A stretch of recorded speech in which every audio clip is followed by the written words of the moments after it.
Okay. It's on. Very good. Hi, all you folks. Welcome to the live stream of Post-Orthodoxy. We're going to take a couple of moments here to propagate our little video around. And then we'll go live in just a minute or two. Whew. I put way too much salt on that Gotta get garlic a drink. toast. Yeah, that was a lot. Sharing now. I'm very excited about today's show. You've done a lot of prep about today's show. Yeah. You should be excited. You deserve it, baby. Super excited, man. You deserve it. Lacey Yardy is watching with me. Aw, say something so she knows that you're here. Sean Yardy joined. They're both on separate devices, perhaps. That's Joining us. so loyal of them. Hi, folks. Okay. I have to scoop this. Ah! Oh my gosh. So I'm in the screen. When you're tipped back like that, you are. We'll make sure you're in there. And it's playing through your speaker still. Oh. Just so you know. Thanks, buddy. Alright guys, you know the drill. So this live stream usually cuts out about 15 minutes in. Jesus. And then it's fine for the next hour and 45 minutes. I think it's a conspiracy. Anyway, if you're watching and it cuts out, you're going to just go to the Post-Orthodoxy Facebook page and we'll immediately have it going up again. And you will have only missed the best part of the show in the small game. That's usually what happens, actually. You're going on some awesome rant and people are like, Dirk was just saying something really important. Where did it go? Gone. No! Kevin Curtis said, don't say anything important. I got to change radios. Also, don't... Oh, geez. Also, don't... Text back. My screen is still broke. That's so sweet, because that man He's changing radios, which means he's going to get last week's show. Right. Right. And we can't text him back, so we can't text you back, so he'll never know. It's a good quality programming either way. He'll be able to hear this. Yes. So we're tomorrow. No, Sunday. Sunday. We're past the top of the hour. Now that we have the most important people watching, we can do our little start like we would do it on the radio. I know. Normally I start a little bit ahead, but I had to make some lunch. Oh, geez. That's still there? Sorry. You're going to have to deal with it. Oh, my God. Bruh. Move that brass bowl so it covers it up more. Okay. Okay, baby. You want to start it? You want me to start it? It's your show. You're so excited about this one. Okay. I'm excited, too, because I like the content, but also. Thanks for tuning in to this week's episode, this bi-weekly episode of Post-Orthodoxy. I'm your citizen DJ, Dark Sevier. Over there is our media maven and psychic doula, Ainsley Sevier. We have a show I'm really excited about today.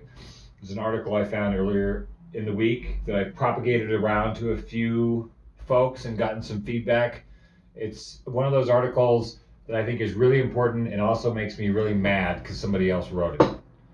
Because it's all the things you've been saying. It's all the things I've been saying in one article. Mm-hmm. So we're going to discuss that. The name of the article is, the guy's name is Peter Kruger. It's on Quora. But the name of the article is What Don't Most Liberals Realize? Well, what happens on Quora is people post questions, and then different people answer them. And depending on the popularity of the answerer, that answer makes the rounds. There are actually lots of other answers to that question. And he also did an answer to a companion piece, What Don't Most Conservatives Realize? Oh, nice. Oh, we'll have to deal with that next week. Yes. So, but that's an article I want to talk about. I want to read some excerpts from that article. I also want to read some comments that I found in various threads where I propagated this article around. Our friend Ebno in Hawaii has been having a nice philosophical back and forth with a number of people on his Facebook. Yeah, where did you get this article? Susan Robiton.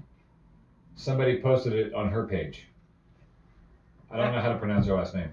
This is how the information chain works. Yeah. That's awesome. So Susan, I like Susan's Facebook feed. She often has articles that are just like water to me. I'm like, yes, I don't have to like. I don't have to change anything. No, it's great. So somebody who appreciated her take on these things posted the article. I immediately posted it, read it in bed to you, started posting about it, and it evoked another article that I'm going to put links to in next time you're talking or something. Okay. I'm going to put links to in our comment thread here on Facebook. There's an article in The Nation from 2016 by a woman named Susan McWilliams, who's the granddaughter of the McWilliams who had been an editor at The Nation from 1955 to 1975. The Nation is a paper? It's a magazine. It was a magazine. And this lady's grandfather asked Hunter S. Thompson to do a gonzo journalism piece for his magazine. It was one of his first big breaks. It's one of Hunter S. Thompson's first big breaks.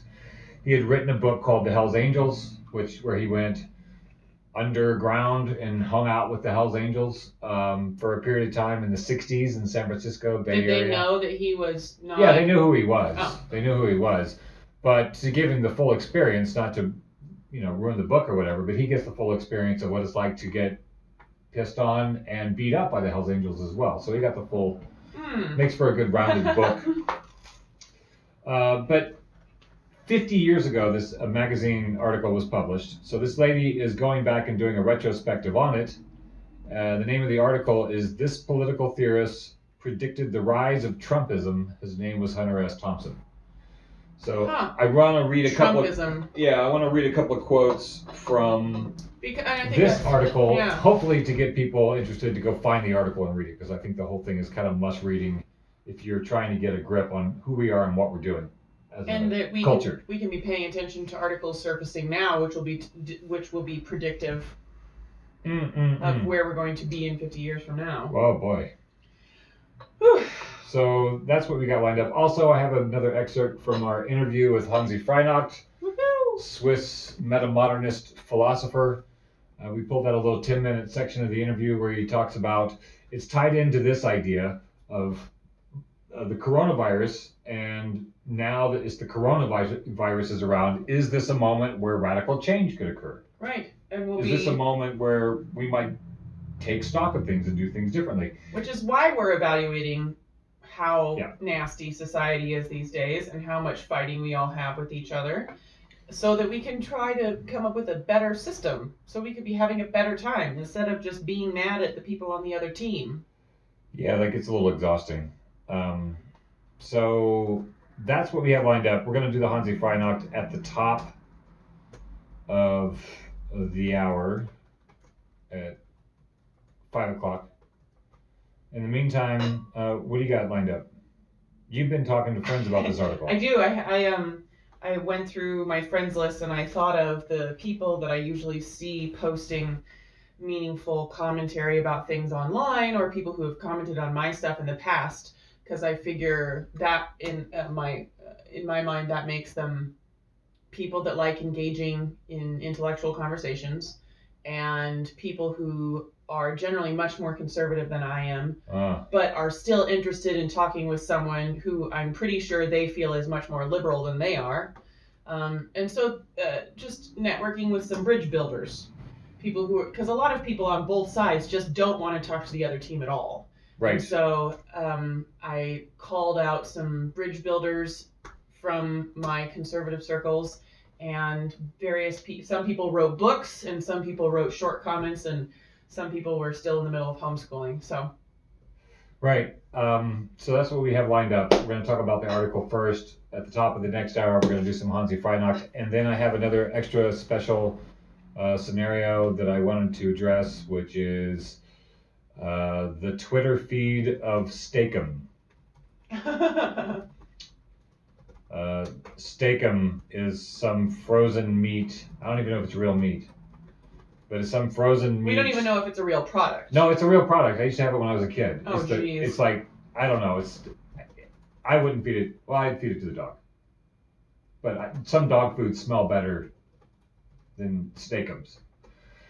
Anyway, Steakum has a Twitter account. Dog food does smell pretty good, and cat food. And apparently, they're one of the lone voices of reason on Twitter right now.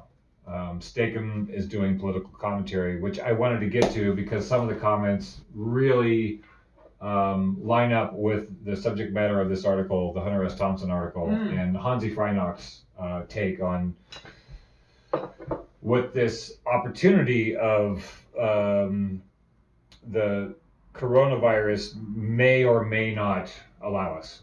So, Michael Opes is in the house. Michael. Robin White. Robin. Red Rich Blue. Hey, welcome from California. Hello, Masomi. South Africa's in the house. Mm-hmm. So I want to start off with this article. So it's from Quora. Somebody asked an article, what don't most liberals realize? Peter Kruger, who's a JD from Mitchell Hamline School of Law. What's a JD? No, he's a lawyer. He's a lawyer. He's an attorney. A bunch of other things. His bio is actually really awesome. Yeah. It's like, grew up as a super Midwestern farm kid, but he's also now like a geek and a lawyer and a philosopher, so he kind of traversed the spectrum. He has feet in different worlds. Will you open with his first paragraph, because I think that really sets the tone for the conversation. His first paragraph? Yes. Sure, so now you know who the guy is. The first paragraph from the article. I'm in a bit of a unique position to answer this, I suppose, as I also note on my companion answer to the corresponding conservative question, I'm a never-Trumper, and I believe in careful, measured, restrained, deliberate progress. So it's going to be odd. It would seem odd to people that somebody cares about sustained, deliberate progress, but also didn't vote for Trump, because usually conservative people are for sustained liberal progress. Well, I don't know if he's actually conservative. No, that's what I'm saying, is that like it sets the tone. The whole, I would say, to me, as I did a bunch of reading and research and conversations, the whole point of this article and our conversation today and our ongoing conversations on post-orthodoxy is to stop categorizing people by stereotypes and teams. Just because somebody doesn't want to vote for Trump doesn't mean that they're a raging snowflake liberal. Right. And just because somebody has progressive social policies doesn't mean that they are, crazed about the environment and not using plastics. We have to stop doing stereotypes. So you have to read the next sentence. That's the next sentence. I'm a never-Trumper, and I believe in careful, measured, restrained, deliberate progress. My more liberal friends are convinced I'm a conservative, but most conservatives seem convinced that I'm somewhere left of Karl Marx, which is what I often feel like is happening to me. Mm-hmm. If you want to have some objective critique, why don't you ever say bad things about the GOP, Dark? Well, I thought it was fairly self-evident, but I don't, beating a dead horse, preaching to the choir, et cetera, et cetera. I'm not a fan of that. Right. I feel like we need to have people who are willing to hold up the mirror so that we can see what we're doing, because I don't think we know necessarily what we're doing when we get swept up in these sort of social trends and ideas and identity politics and so on and so forth. The article, I posted a link in the comments, but again, it's on Quora. If you're listening on the radio, what don't most liberals realize? It's also, we posted a link to it on the Post-Orthodoxy Facebook page. Mm-hmm. So I pulled out a couple of, it's a big article, it's a long article. I just pulled out a couple of things to sort of catalyze perhaps dialogue with folks who are chatting with us on our Facebook live feed, and you and I can masticate some of this stuff as well. Masticate meaning chew. Chew on it. So there's a point in here where he says, it's not about ideology or even partisanship. It's about the rural consciousness, which he puts in quotes. If you haven't read Catherine Kramer's outstanding work in The Politics of Resentment, you really, really should. As I read it, I was stunned at how well she described my hometown and the people in it. I don't know if one of the test groups she had was actually in my town, but it might as well have been. It was eerily familiar. Kramer discovered that rural people very much have their own social identity, and they feel that it is both under attack and worthy of preservation. And that is not unjustified. The politics are dominated by the increasingly concentrated population of the urban areas. Without geographical representation, like the Electoral College, or what liberals point out is an unfair weighing of the rural vote, there's a fear, one that is often realized, that the city folk will simply come in, invade them, impose their city-minded views on them. City-minded. When you hear rural people wanting deregulation and complaining about overreach, they're just latching on to terms that describe what they experience. I can't tell you how many farmers or rural community executives that I know that are pissed as hell that at the state because it seems like every year there's some new unfunded mandate or regulation or new tax. There may be and usually are very good reasons for these things, but they are explained to my people. They aren't explained to my people. It's just another edict from the big city. Madison or Milwaukee in his state's case. My people consider liberals to be smug elitists that look down on them, and both sides are not unjustified.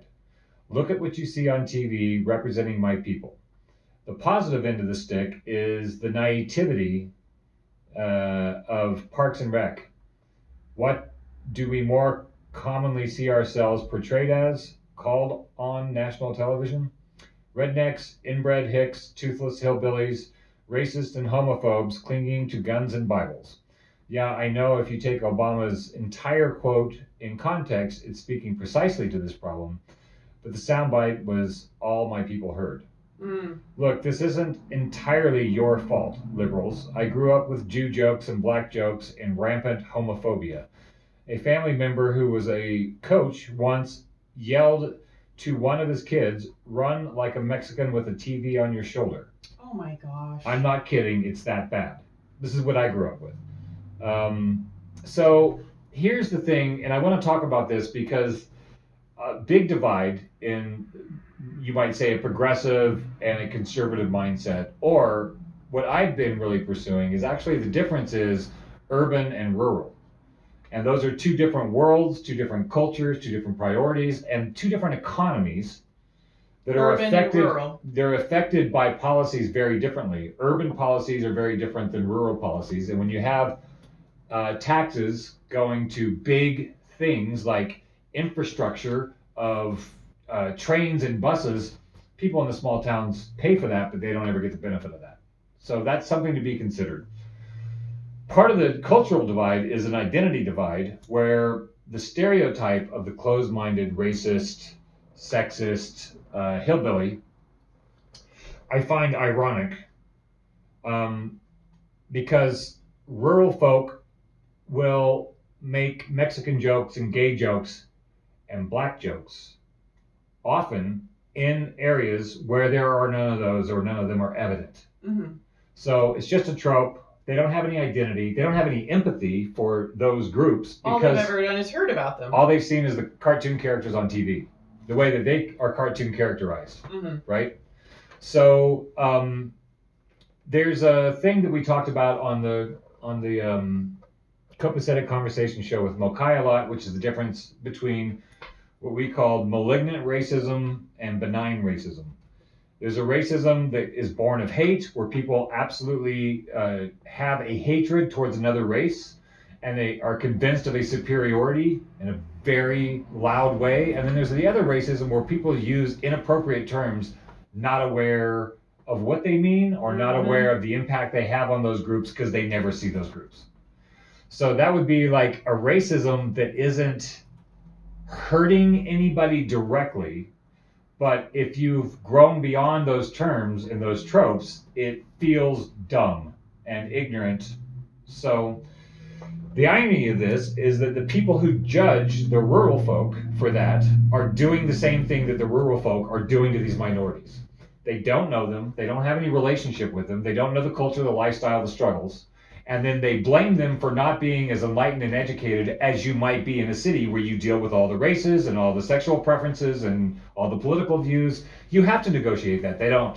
Yeah. So And as he says later on in the article, when migrant workers, Hispanic migrant I workers. have that right here. Okay.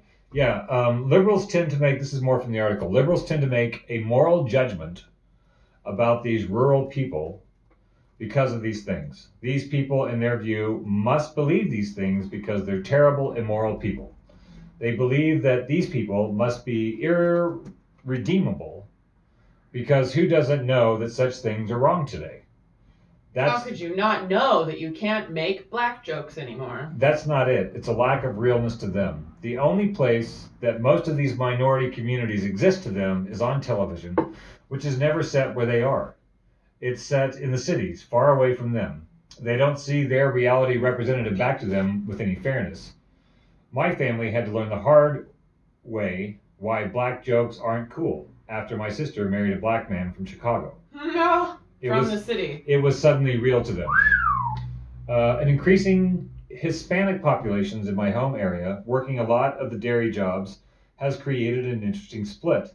The people who interact with them constantly, like the dairy farms that hire them, that hire them, have done a 180 on Mexican jokes. Can you start that sentence again? Yes, let me try it again. The people who interact with them constantly, like the dairy farms that hire them, have done a 180 on Mexican jokes and anti-Hispanic rhetoric. People who don't interact with that community regularly are still set in their old ways, and it's causing a lot of friction, not just between the Hispanic community and the bigoted population, but between the two white communities. So there's a movement just because Hispanic people came into a neighborhood, tolerance is an outgrowth because people know who they were making jokes about, and suddenly they don't feel funny anymore because you know the person. So this is something that I feel like needs to happen between the politically correct social justice warrior who wants to attack an enemy, wants an enemy to attack. And so they're going to attack people. Well, they have a desire to defend, which means there must be an enemy somewhere. There must be an enemy. So you find an enemy, and that's the racist, the sexist. But those terms are more nuanced, unfortunately, than in PC culture. I saw some, I think you often talk about how would we rather have somebody who uses all the right words, but is totally racist, than somebody who doesn't always use all the correct, politically correct terms, but actually is good to their neighbor. It does not treat them any differently than anybody else. Yeah. And I mean, utopia, we would have both. Right. But it's a big country, and change is slow. I'll finish with one thing on this section. He says, most conservatives and most of my people aren't being racist on purpose. And that's why they actually get offended when you call them that. They honestly don't know what they just said or did was racist or otherwise unjust. They have a very, very simplified view of what that means because they don't have a living experience the same way that people who are judging them do. Right. So I thought that was an interesting aspect of the topic of the divide. Parts of the country are progressing faster than other parts of the country. And there are many parts of the country that that are not as aware of all of the problems. And you'd be like, that's no excuse. Everybody has TV now. But not everybody is just constantly connected the way people are in certain urban circles. People have TV. And generationally, the younger generation is in general more connected to the pain going on all over the planet. Right. But the older generation, one, is not as steeped in online communities, and so they're not as aware of pain outside of their own circles. But they're also, if they're living in a rural area and doing more traditional, long-standing family jobs, you know, they have a simpler lifestyle that doesn't involve being aware of and getting involved. Of all the problems in the world. Yeah. Like I know people in Butte who are distressed about stuff not happening in Butte, but also they don't have an ability to do anything about it. Right. Like,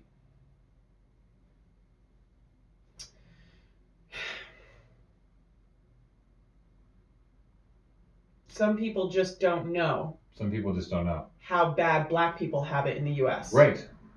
And it was never a conversation for them. It was never a part of their family. They never really knew any black people or lived in a community that had black people. Right. So if you're not out there looking, you don't know. I wasn't a slave owner. Don't blame me. Yeah. That's the way it goes. There is a part of this that I find, having grown up in Oklahoma, being there and watching the people that I grew up with and the culture that I grew up with portrayed by cameras from New York and Los Angeles in the movies and the TV shows. Every time somebody showed up on TV from Oklahoma, they were wearing a sheepskin coat, cowboy boots and spurs, flannel shirt, and a cowboy hat, and they were dumb. That's just everybody from Oklahoma. When they showed up on Barney Miller at a jail in New York, or when they showed up on the beach in California, they're idiot rednecks. And growing up there, I knew people who were that. But I also knew way many more people that were kind, sweet, gentle, educated, wonderful, educated, intellectual, right? Right. So I was really frustrated with that portrayal, and part of the distrust that the red or the rural have for the city is not only have they been maligned culturally through the media and through entertainment by using them as a cheap gag. Right. They've also been those country hicks. They were also part of the identity of those folks is that they will take their shirt off to help you if you need it. And that's a very real thing. They don't care what your race is. They don't care if they just made a joke about your race. If you have a flat tire, they will get out and help you change your tire. They will do it. And social justice warrior culture and politically correct culture has made it distasteful to accept help from somebody that was just making fun of you. Right. So that generosity, which is the hallmark of that culture, that generosity was preyed upon by, for one example, insurance salesmen in the 40s and the 50s. So you sell insurance. If you're an insurance salesman, you get a commission on all the insurance you sell. Right. So you come from fast-talking, loudmouth New York or slick-talking, smooth-talking California, and you go hit all the easy marks in California or in Colorado, Oklahoma, Kansas, Missouri. You appeal to their naivete and you sell them an insurance company, right? That's one industry. The Midwest got hit with waves and waves of carpetbaggers, of people from the cynical coasts that came in and manipulated the sense of trust and well-wishing from those communities to the point where that divide between rural and city isn't just because Democrats and Republicans. It's because of they're different cultures in our own country. Mm-hmm. They're totally different cultures, but they're like Swiss cheese throughout. It's not like those people are over here and the other people are over here. It's Swiss cheese. Those little urban identities and those rural identities are across the entire country, but they share these common values and they don't know each other.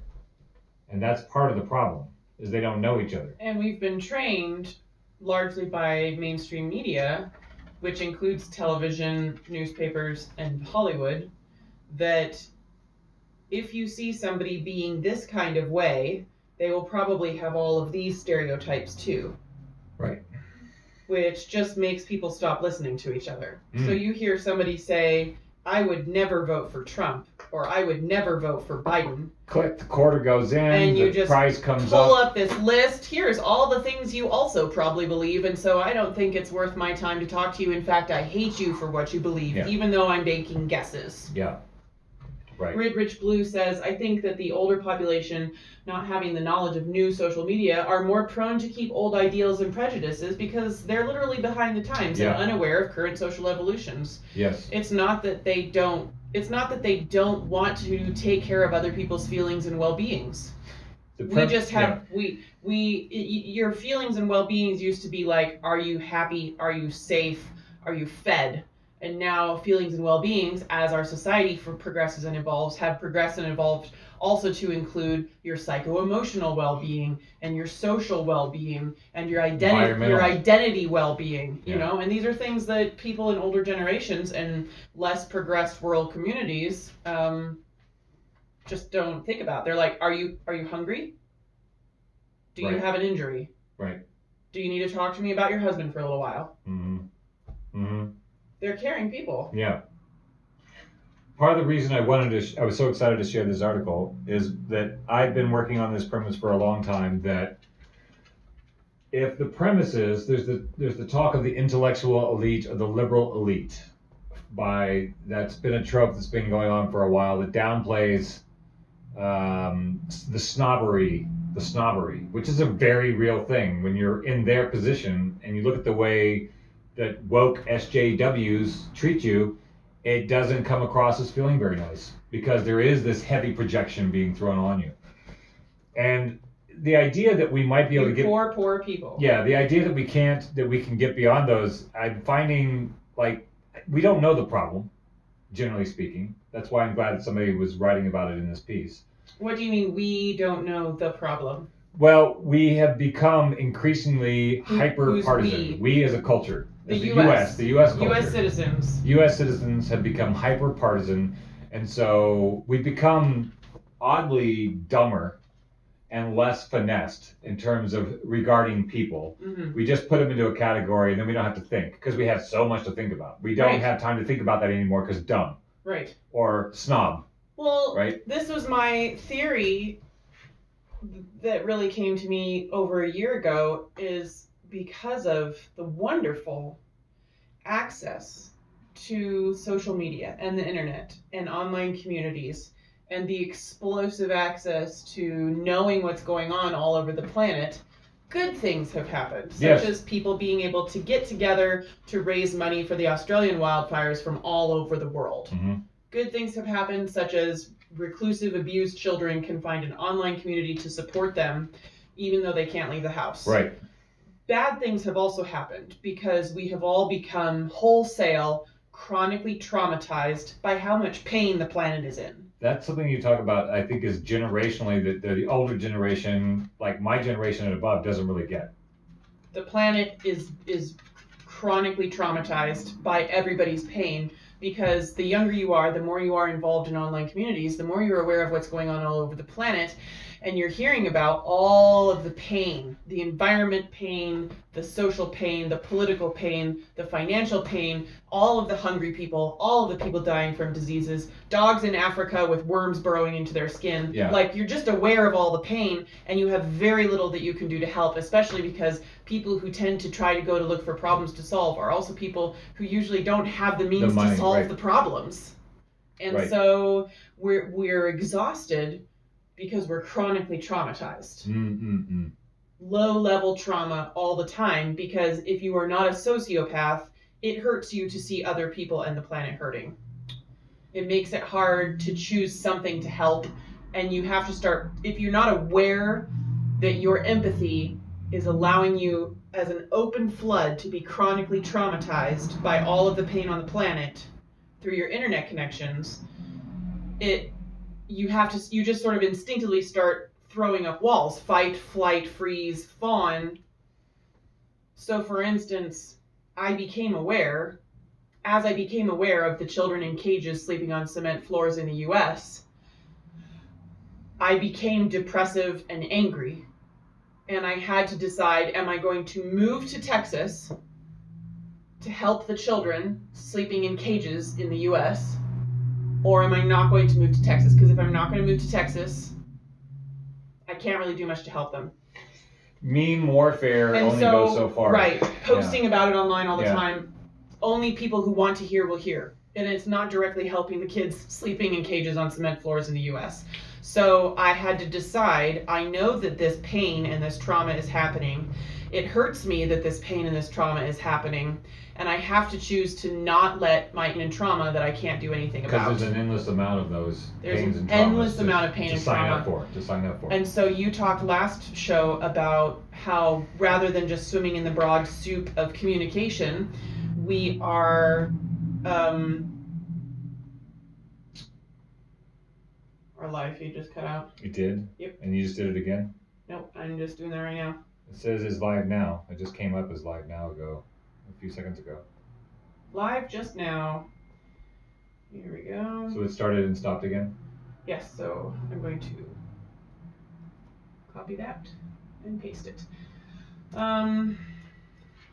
Next video here. Thanks. This happens every week. The live stream cuts off somewhere. We got further and we than have I to ever start. thought we would Yeah. get this time, so we got further than we usually get. So anyway. We have a minute for somebody to go find the new post and find us again. Right, but what I was saying was, I wonder how much of my previous speech was lost. I'm so sad. Yeah, right. The planet is in pain. The more connected you are online, the more you are aware of the pain all over the planet. And that has been blossoming for the past 30 years or so with the expansion of the internet and the availability of the internet in large portions of the earth. As much like Dark and I are focusing our mental energies onto smaller groups of conversations, humans in general will need to find ways to protect their own empathy streams by finding something to focus on that they can help and by soothing themselves about the things that they can't help. The internet is wonderful, and we have to find a way to not be traumatized by things we can't change so that we have the energy to change the things we can change. And that's why I felt like this article was so important. There's a few other aspects I wanted to go to beyond the sort of stereotype. There was a point in the article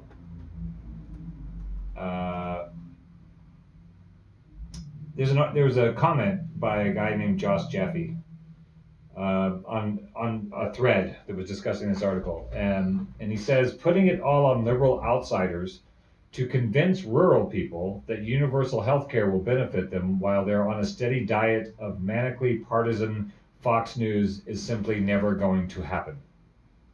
Say that one more time. Putting it all on liberal outsiders to convince rural people that universal health care will benefit them while they are on a steady diet of manically partisan Fox News is simply never going to happen. The rural people are on a manic diet of Fox News. That's what he's saying. Okay.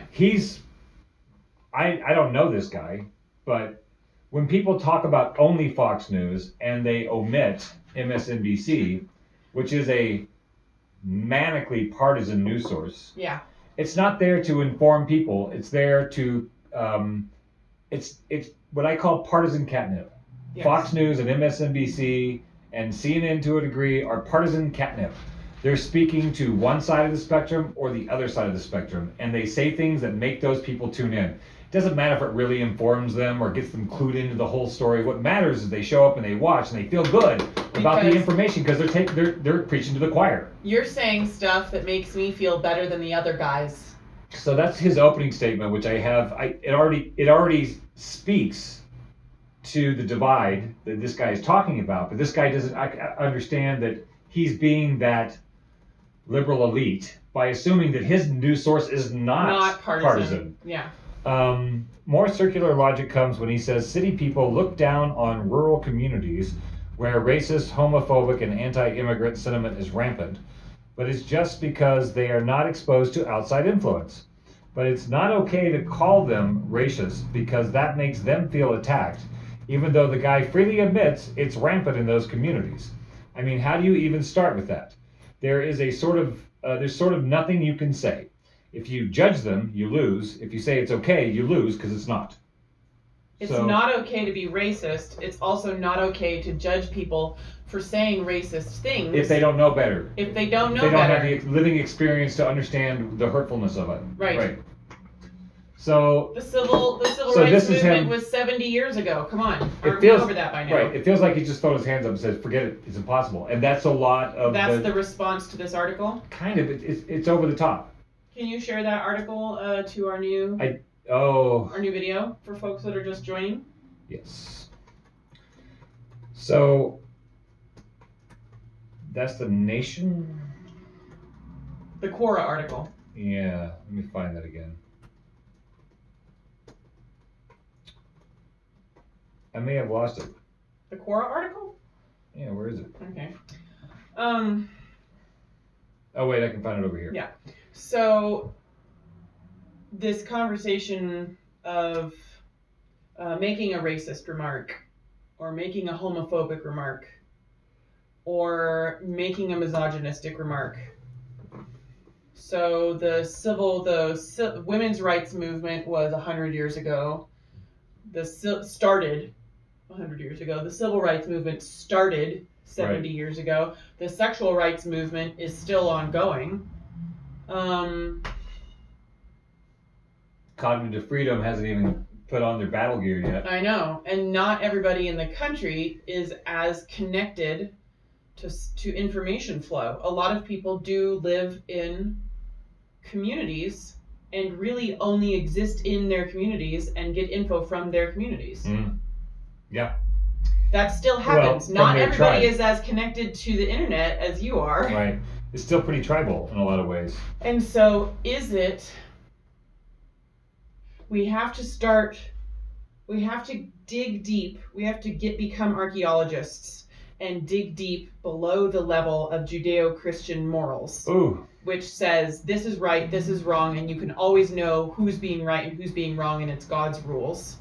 And we have to start doing the hard work of paying attention to people's intentions, because it matters whether somebody was trying to be a dick or not. Right. What was the intent? Right. And if once they're told, hey, that thing you just said about black people is really hurtful because families are still being torn apart by social manipulation of black communities to this day, will that person then be like, oh, I had no idea, I'll try to not say stuff like that anymore? Tends to be the way it goes. That's usually the way it goes. And if they don't, then that's probably a less caring person than everybody else. But most people actually don't want to be hurtful. So one of the things that I'm trying to tease out in the course of my life to bring understanding to myself about who I am and where I am in the scheme of things with our culture. The idea that the progressives or the left are more evolved, more intelligent, more intellectual elite. These are stereotypes, and these are also identities. The idea that only morons would elect Donald Trump. That's a thing, right? So only an idiot would do that. That's a story. That's a story. That's a trope. It's not been my experience. I've met a lot of very intelligent, I know people who haven't met them think I'm talking about a unicorn. Mm-hmm. Very intelligent people who have reasons for doing what they've done. They have different life experience than you do. They have different challenges, different politics affect them differently, so they make different choices. So if the idea is that the left is the evolved, and there may be kind of, I'm really attached to this zip tie analogy, that you can zip it in, but you can't zip it back out. That this may be a one-way flow of information. And I think he talks about that a little bit in this article, is that if you have gained the experience to realize that certain behaviors that you thought were okay before are no longer okay, you are now responsible for those behaviors. If you've never had that experience, you don't have that responsibility. Right. It's different to know something and then to actually experience something. We talked about this a couple weeks ago. Yeah. With if you don't know that hitting your dog isn't the best relationship to have with your dog, are you as bad as somebody that knows they're taking their anger out on their dog? On the dog, right. So the exasperation of a lot of the comments were like, well, I can't go be nice to a racist. I don't care what this guy says. That's kind of what it comes down to. Racist? Yeah. I mean, they're not listening to what he's saying. My position is that if you are considering yourself more evolved than a Trump supporter, then you should stop punching down. If you are more evolved, if you are smarter, if you are more empathetic, punching down on a Trump supporter is not that. making fun of people who don't have your intellectual privilege, your social privilege, your cultural knowledge, making fun of those people and demonizing those people is not going to bring them to your side. It's not going to bring people around. And the right is not going to change because you call them racists. Nobody's going to change if you know what? You're right. them. I think I'll vote for Joe Biden. He's a Republican anyway. Yeah. You're right. I am a horrible person. It's not going to happen. That really makes people want to change.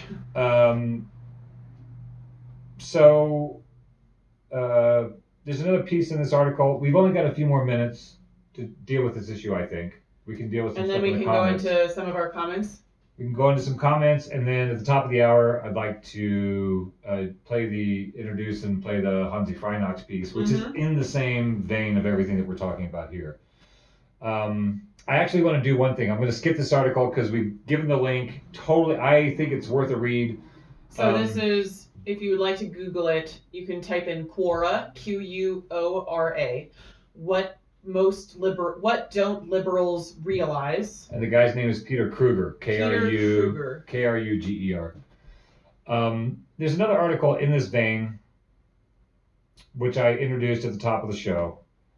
It's an article by Susan McWilliams, the granddaughter of the editor at The Nation magazine. She's writing this article in The Nation magazine about a breakout piece from some young writer called Hunter S. Thompson, who had worked on a book called The Hells Angels, where he embedded himself with the Hells Angels for a period of time to write about what all that was. And for a lot of people, the book was about sex, drugs, and rock and roll and wild and crazy times. But 50 years after this article is published, Susan goes back and looks at Hells Angels because she'd only read the book recently. And she saw it through the lens of, this is 2016, right, when this article came out. She saw it from the vantage point of 50 years 50 years later. So she says, most people read Hell's Angels for the lurid stories of sex and drugs, but that misses the point entirely. What's truly shocking about reading the book today is how well Thompson foresaw the retaliatory right-wing politics that now goes by the name of Trumpism. After following the motorcycle guys around for months, Trump concluded that the most striking thing about them was not their hedonism, but their, quote, ethic of total retaliation against a technologically advanced and economically changing America in which they felt they had been counted out and left behind. Hell's Angels were a bunch of war vets, a lot of them, you know? This is 65. Okay. So Thompson saw the appeal of that retaliatory ethic. He claimed that a small part of every human being longs to burn it all down, especially when faced with great and impersonal powers that seem hostile to your very existence. In the United States, a place of ever greater and more impersonal powers, the ethic of total retaliation was likely to catch on. This is 1966. Total retaliation. What made that outcome almost certain, Thompson thought, was the obliviousness of Berkeley, California types who, from the safety of their cocktail parties, imagined that they understood and represented the downtrodden. The Berkeley types, Thompson thought, were not going to realize how presumptuous they had been until the downtrodden broke into one of those cocktail parties and embarked on a campaign of rape, pillage, and slaughter. For Thompson, the angels weren't important because they heralded a new movement of cultural hedonism, but because they were the advance guard for a new kind of right-wing politics. As Thompson presciently wrote in The Nation piece, he later explained on in Hell's Angels, that kind of politics is nearly impossible to deal with. Using reason or empathy or awareness raising or any of the other favorite tools of the left. So basically, the idea is that the rural people are dying. Those communities are dying. Industries that funded them dying. Jobs created by agribusiness, which is now becoming more corporate and less family owned, they're dying. There's smaller towns. There's not enough population density to attract industry, to attract jobs. There's just not enough money there. So they're slowly atrophying and dying. And the elite city people, from their perspective, are pointing and laughing at them dying. While also proposing improvements that are not helpful that they're for those not going to communities. get. Right. They don't need a monorail. No. So I think the article is worth reading. I think the Hunter S. Thompson article is worth reading as a companion. And after we do the Hansi Freinock piece, I think reading Steakham's Twitter feed, which we'll get to after Hansi Freinock. And I have some really awesome... What do we got? I have some really awesome comments from folks. Let's do it. About the article also. I asked a bunch of my conversation-minded conservative friends if they'd like to. What'd you get? I thought you said you wanted to do Hansi. We'll do Hansi after the top of the hour. We still got we got another 10 minutes. Okay. All right. So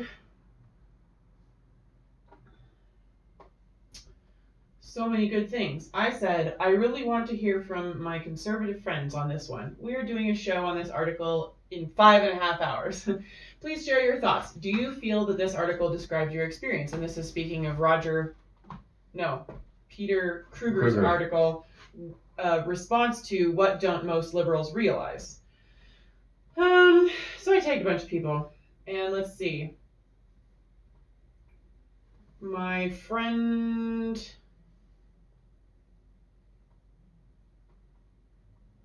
let's see, John Obankovich. I read it not trying to ignore it, just really busy today. Article is fine, mostly an opinion piece. Some I agree with, others I don't. Liberals want to somehow believe they will have the ability to change a conservative's thought process. I gathered from this article, this Kruger understands that it isn't possible. I agree with that, but he tries to come across as being someone who believes there are going to be better, more effective ways to change a conservative's thought process.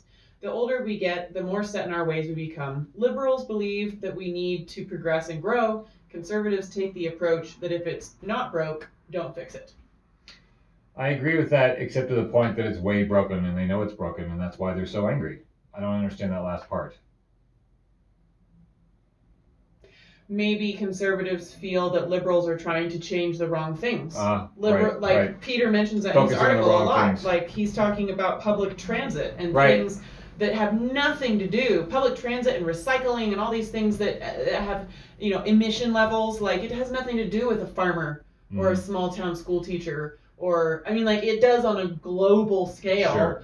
But the more tied in you they are... have more immediate pressing the more issues. tied in you are to your actual physical community, the less connected you are to the internet community or the community of the planet, the less you're going to care about how recycling in large cities will make the planet better for your grandchildren. We're not thinking of that global trauma the way a lot of progressives are. And so I think maybe John's...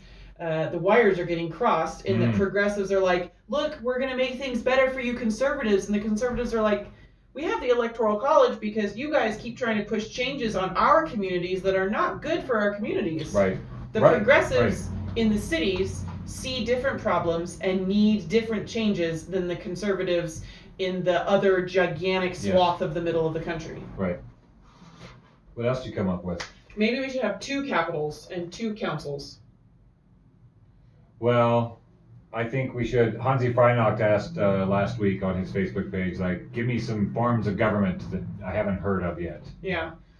And I've always liked the idea, as you said, in every good sci-fi flick, it's always a council. There's never one leader. It's not one leader. In a good utopian. No. We can't do this leader thing anymore. He's not supposed to be a leader, but we've fallen back into the sort of royal treatment of the highest orders. And we talk about them as our leaders. They were never supposed to be our leaders. They were supposed to be our representatives, and we don't even use the right language anymore. Right. So we should have a capital in the middle of Nebraska because it's centrally located. In D.C., it was centrally located when there was just a sliver of country. It needs to be in Nebraska. We need to have a council of 5 people. Those 5 people represent 5 sort of non-gerrymandered sections of the country with different interests. So each section of the country has some rural and some urban. Right. And then you have one of those guys elected every 5 years. The other 4 are working. Cyclically. The other 4 are working. Right.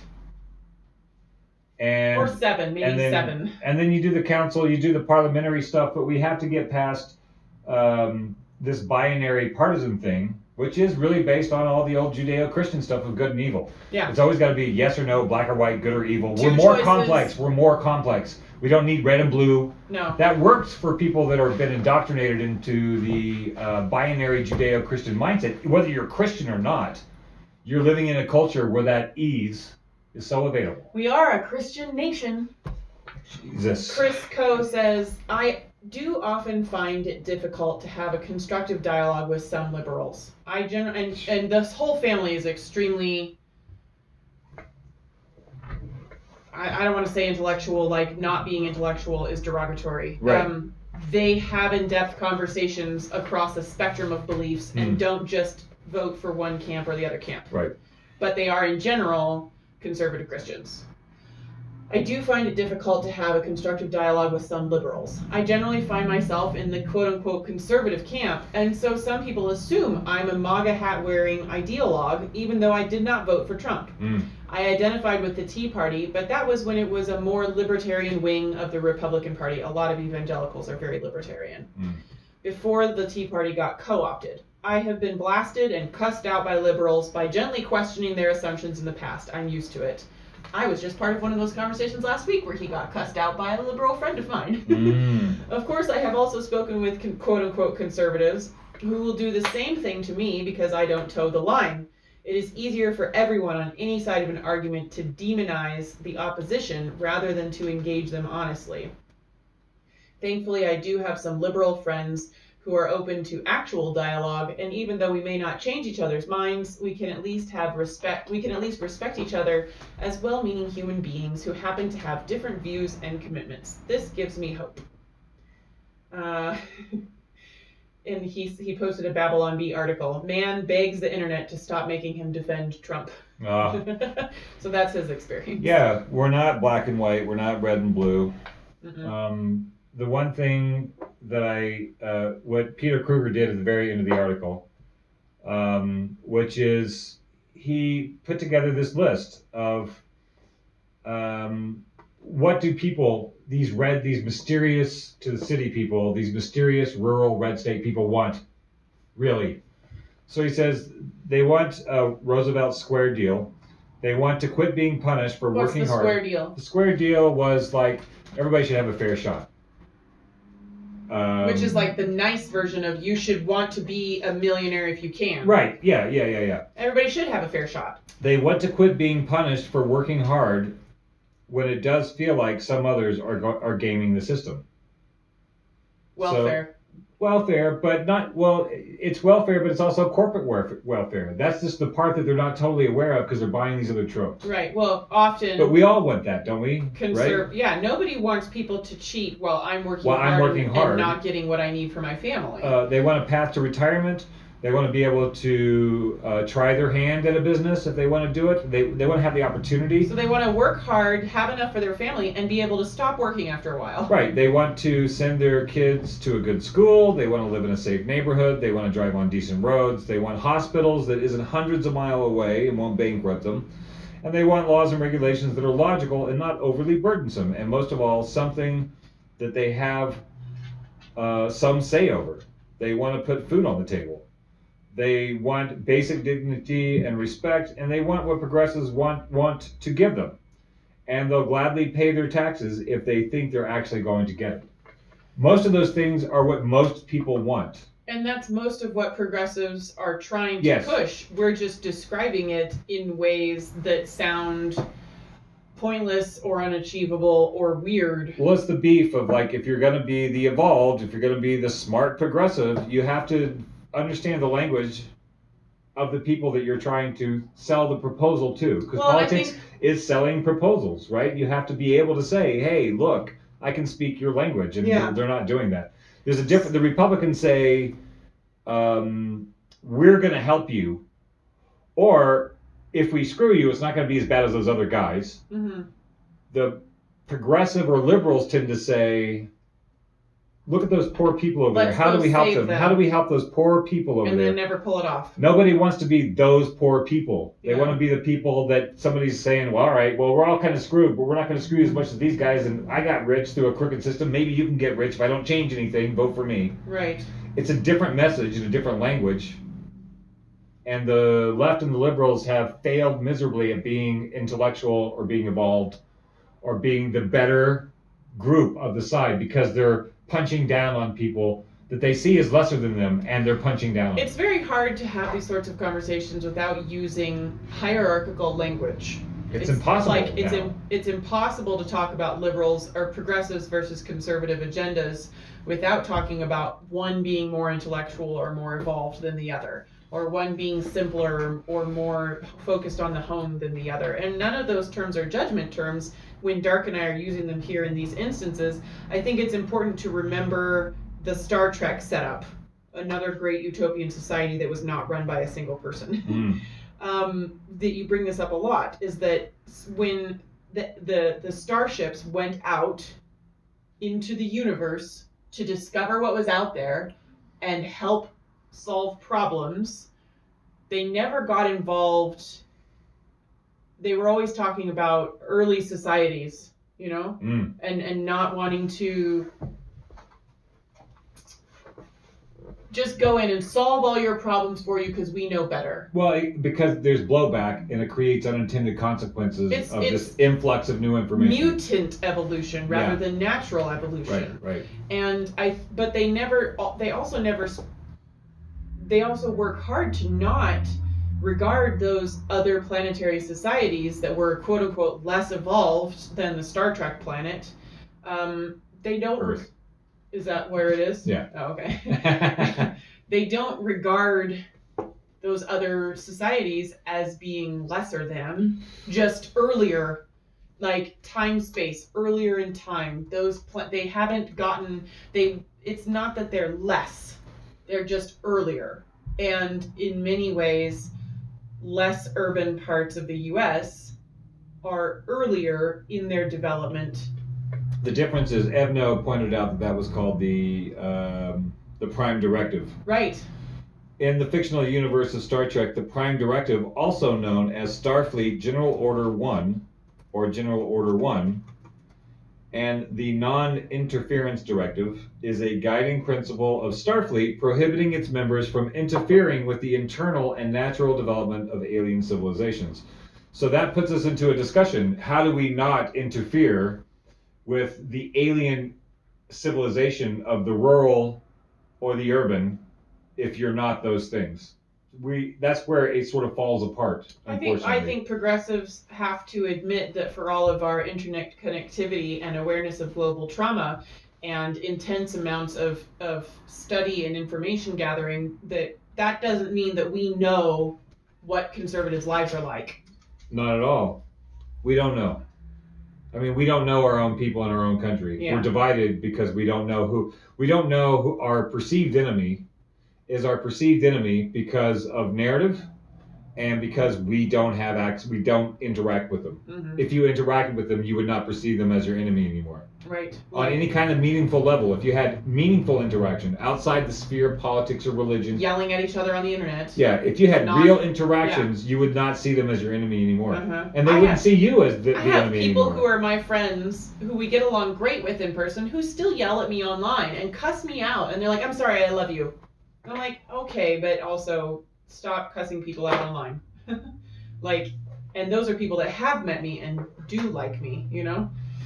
I think I have time for one more comment before we go to Hansi. Yes. Emily, so Emily is probably the oldest friend that I'm still in touch with. We met. Survived the transitions you've gone through? Yeah. And then somehow magically found each other on the internet years later. Nice. Emily says, I will sit down and write a more thoughtful response this late afternoon or evening when the kids don't need the laptops for distance learning. I would say that they are either talking down, or it comes across that way. Mm-hmm. Emily feels as though even this article written by a largely conservative person is still talking down to conservatives. Well, that's very interesting. It's talking to liberals, because this is what do liberals not understand. So it's directed towards liberals. Yeah. On the flip side, I feel like conservatives come across as blustery blowhards who don't care about others' opinions at all. But when I have more meaningful conversations with either group, 90% of the time, they come across differently. Yeah. I think we have created defensive personalities that we use when we speak to people on the other side of the fence. I'm not sure I can relate to the section about marketing. Maybe because I have plenty of liberal friends and I read a lot of liberal articles to see where people are coming from. Also, number 4, I guess I haven't seen a lot of progressives complaining about conservatives not playing in good faith. I've seen complaints of the opposite. Conservatives view liberals as cheaters, swindlers, liars, people who are only in it for their own interests and who will try to win at any costs. That goes back to the salesman in the Midwest trope. Mm-hmm. Yeah. That's a generalization. Not all conservatives feel that way. I definitely resonate with number 5. I cringe most of the time when I see a progressive accusing a conservative of racism. It means something very different to a conservative. Yeah. And I would love to have a broader conversation about that, because racism meaning something different isn't necessarily the same as just not knowing you shouldn't do it. Yes. Right. I think sometimes people can disagree about the meaning of a homophobic joke.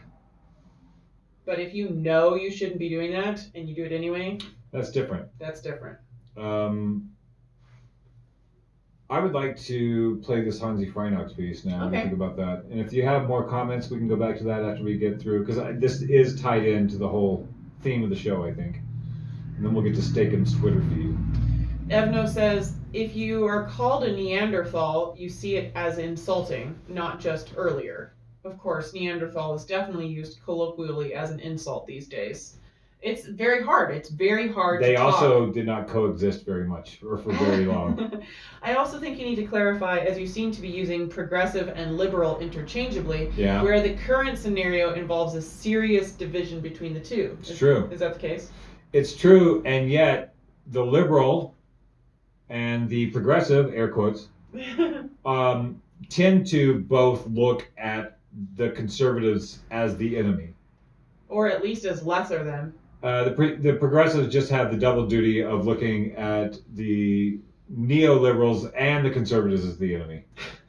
So are progressives like social justice warrior liberals? Progressives are like what the Democratic Party started out to be, which was the Democratic Party has left behind its core base groups, which are union people. They've gone towards, instead, let's just deal with the underprivileged, and now they're championing like private prisons and propping up Wall Street at the expense of small business owners. They used to be for the small guy. That was the idea way back when. The DNC version of the Democratic Party is not that. They're basically Republicans. We've covered that before. Right. What? They're Republicans in the sense that they're not a war opposition party the way the Democrats used to be a war opposition party. They don't oppose war now. They rationalize it just as much as the Republicans. Now, I know that Democrats, liberals, and progressives are all 3 different groups with overlap. Yeah, the Democrats, there are progressives. Not all Republicans are conservatives. Yeah, it's true. We know people who are rather liberally minded, but vote Republican because they're business people. Right, and they just see it through the business lens. I found an article on HuffPost by David Sirota. Yeah. What's the difference between a liberal and progressive? Okay. I'll just read a minute of that. All right. I often get asked what the difference between a liberal and a progressive is. The question from the media on this subject are always something like, isn't progressive just another name for liberal that people want to use because liberal has become a bad word?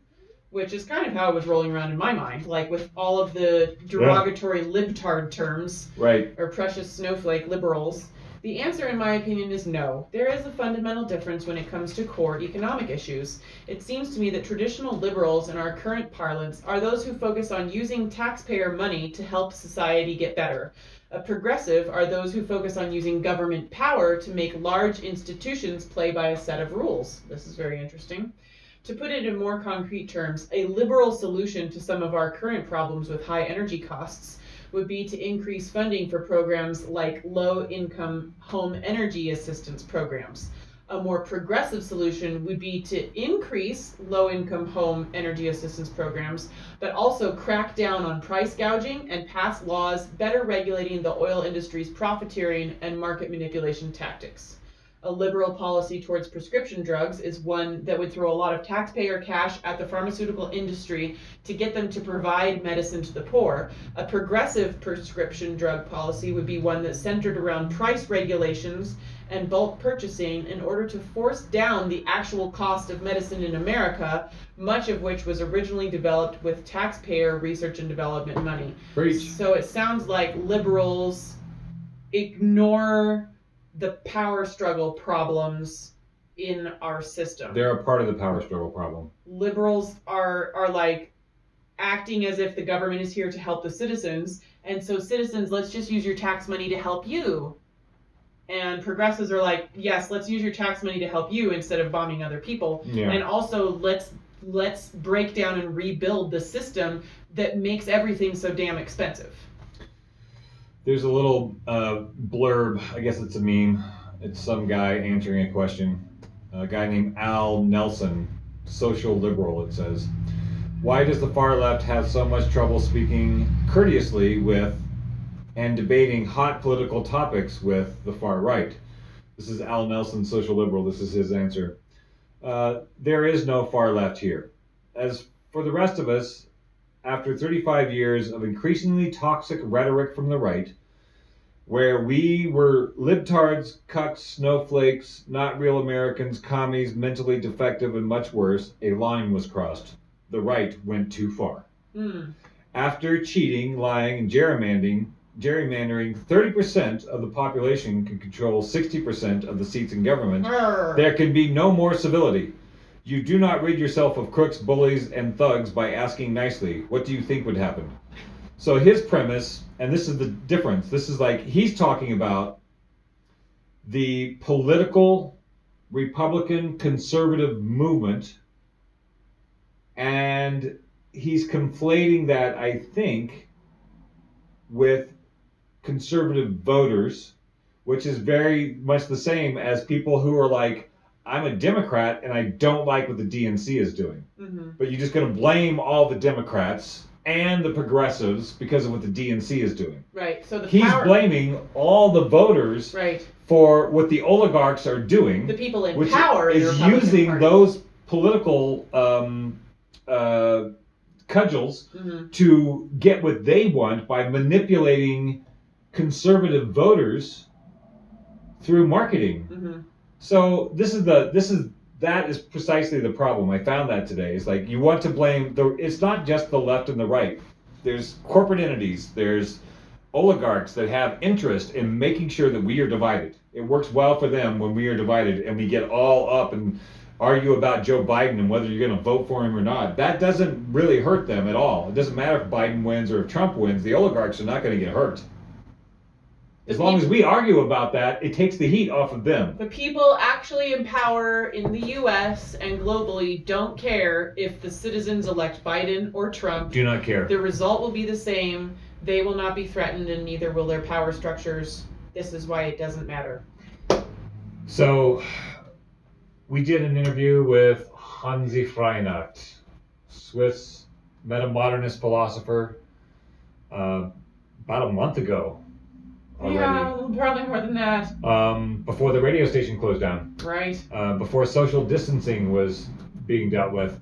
But I asked him about the coronavirus and how does that work with the idea of metamodernism? How do you get new thoughts into the culture? How do you introduce a new philosophy to people? And can it be useful? And I'm like, is this one of those moments? So it's about 10 minutes. You can stop at any moment if you want to discuss little bits. But, Hansi does go on. Like, he gets on a train and it goes on. So if you want to stop it, we can backtrack a little bit and carry it. But I'll do my best to just be okay with just sitting here. This is it's hard for me. For the radio folks, they won't see us sitting here. For you guys, I think you can hear it fine. We're going to play this little segment and we'll discuss it afterwards. If you have any comments while you're listening, please put them in the comment thread. All alone in the Swiss Alps. So taking this this idea, this philosophy, and bringing it into the moment that we're sitting in right now to make it very timely with what's going on globally right now with the coronavirus. How do you feel about that as being an opportunity for people to actually be able to see beyond limits that maybe people wouldn't have been able to see beyond before? And I'll give a very simple example is that the NBA was canceled. So a sports franchise that people organize their lives around, there's a lot of culture around that, suddenly it's not there. That's not something that I think anybody who is a fan of the NBA could have imagined possible, that the entire sport would just not be there suddenly.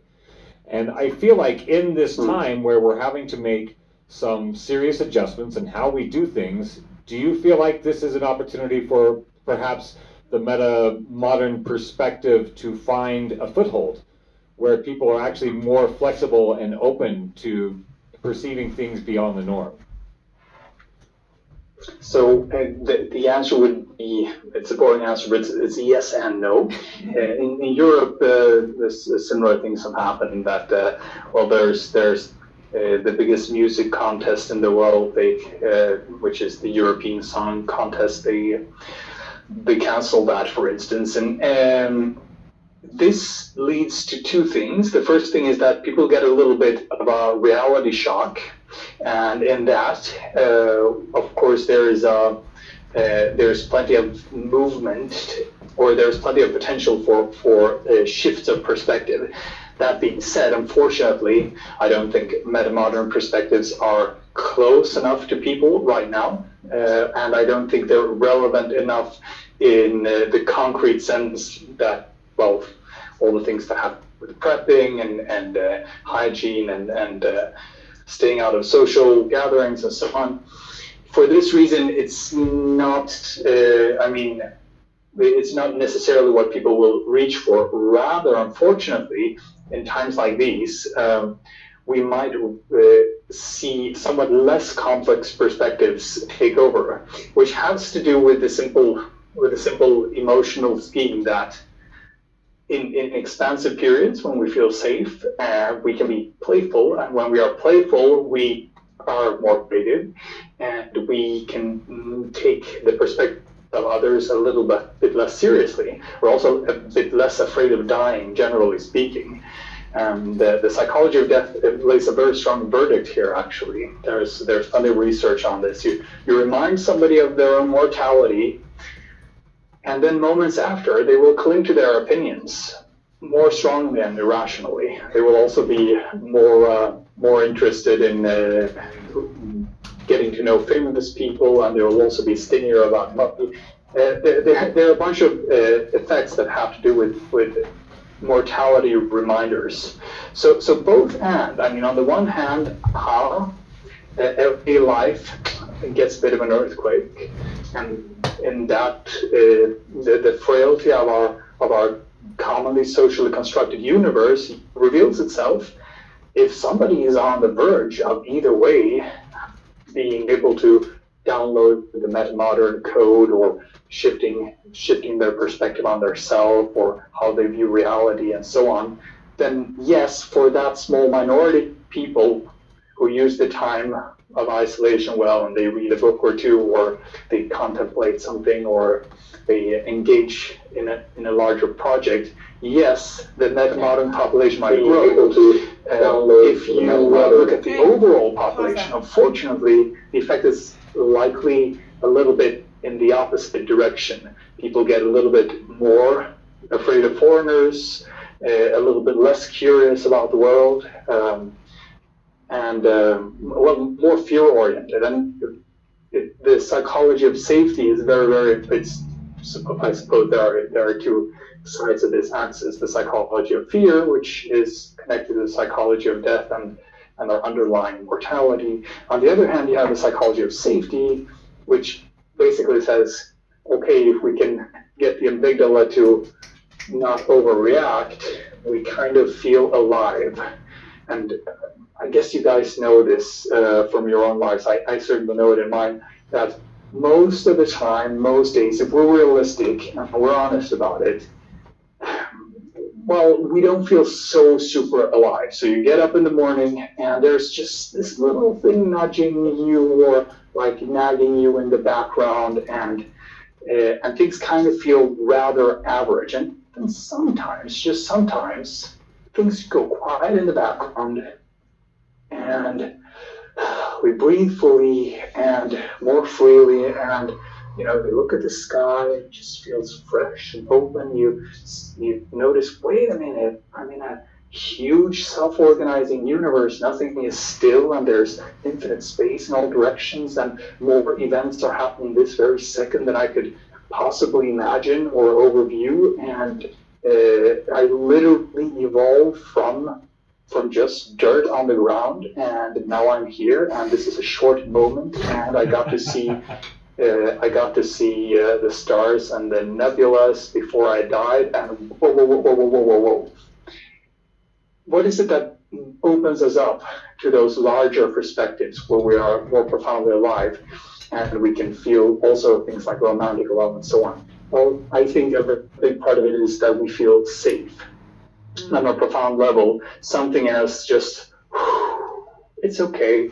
You don't have to think, you don't have to analyze, you don't have to react, you don't have to protect yourself. You can just be in it. And little kids, if nobody hurts them, often feel like that during the first few years of their lives when they're not crying about not getting something they want. But we can recognize then kind of the nostalgia from early childhood in these moments.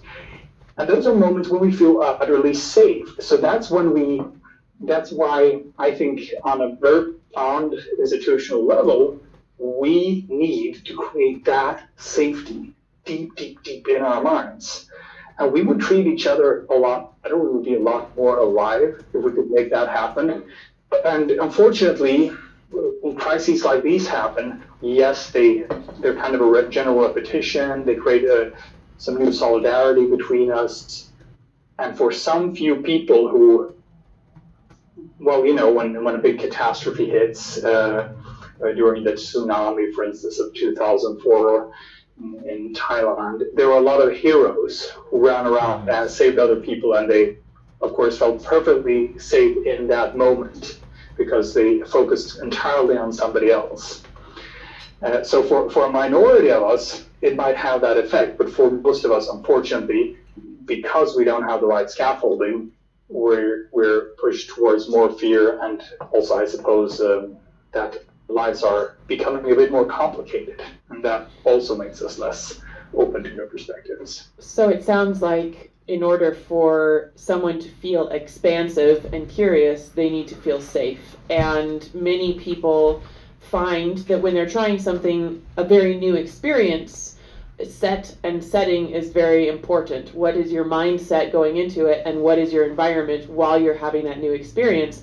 Those are going to determine the kind of experience you have and what you take away from it on your way out of the new experience. And to be very broad, the coronavirus pandemic is a new experience for a lot of people on the planet. And if they're going into it already in a mindset of anxiety and stress and worrying about daily safety, they're going to trend in that direction through this new experience. But someone who is having a daily experience of peace and safety and non-anxiety, when they encounter a new experience, then they have a potential of trending towards more curiosity and more interest in how things can change, because they are going into the new experience in a place of non-anxiety and in a place of sense of security.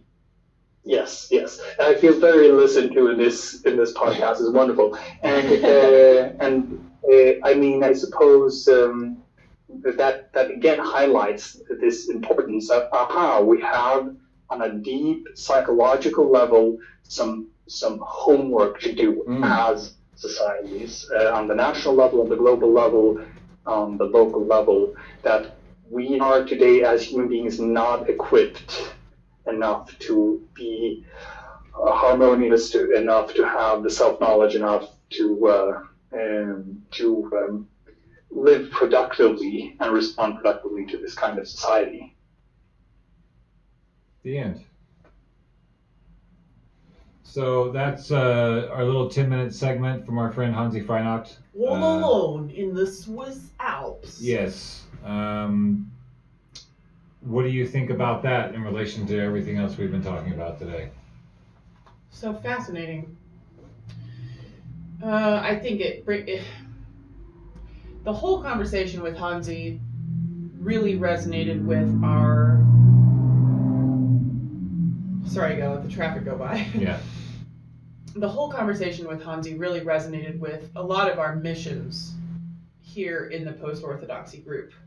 And I really love talking about the difference between living in love versus living in fear, living in safety versus living in a feeling of danger, abundance versus scarcity. And I think it's really important, in conjunction with our conversation today about progressives versus conservatives, vaguely speaking, to remember, no matter who you're having a misunderstanding with, that person might not be coming from as much of a place of abundance as you are at. I know when I talk with my friends who have 5 kids and are the same age as me, that they have different kinds of abundances than I have, but they don't have the same kind of abundance of getting as much sleep as they need. They don't have the same kind of abundance as being able to read an entire article in one sitting. They don't have the kind of abundance of always being able to eat when their blood sugar is low.